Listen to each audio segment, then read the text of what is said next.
Tsaka hindi ka lang mga agaw traidor ka rin. Kung alam ko lang na ikaw yung tatawid, sana hindi na ako pumreno. Nabawasan pa sana ng salot ang mundo. Teka na, Kaz.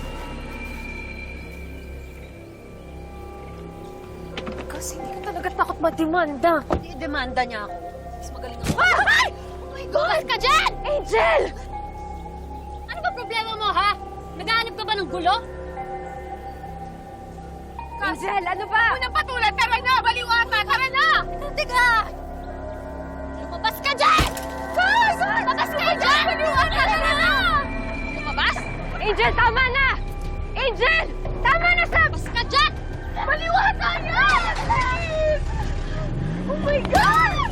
Angel, ano ba? Tama na! Ano ba? Pwede ka makasira o makasakit ng ibang tao or worse, ipakulong ka. Mainit na nga yung mga pulis sa'yo dahil sa nangyari sa kalipin mo eh. Ano ba? Mag-isip ka naman!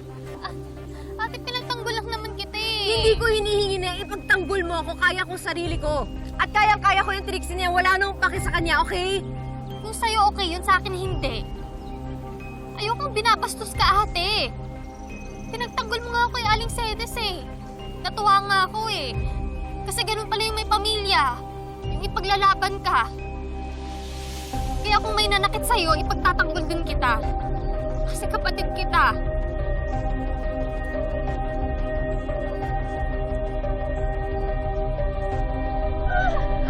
Sino ba yun? Hindi ko kilala! David! Oh my God! Grabe.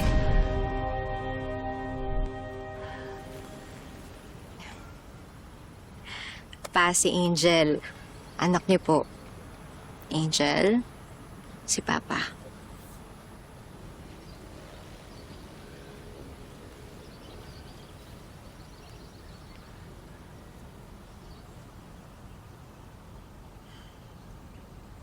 Tay, kung nasan ka man, umuwi ka na dito.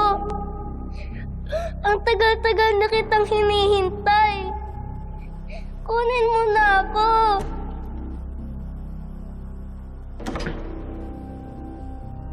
Ano yan? Ano yan? Obvious na obvious sa mukha mo. Ano to? Akin na! Ano to?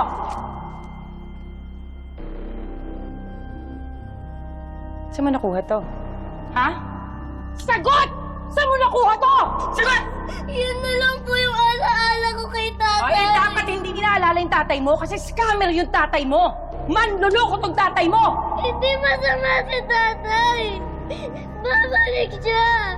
Hindi na. Babalikan niya ako. Hindi na babalik yung tatay mo. Alam mo kung bakit? Alam mo kung bakit, ha? Kasi nasa kulungan na siya kasama ng mga kriminal kagaya niya. Tatandaan mo yan, hindi na babalik ang tatay mo. Naintindihan mo?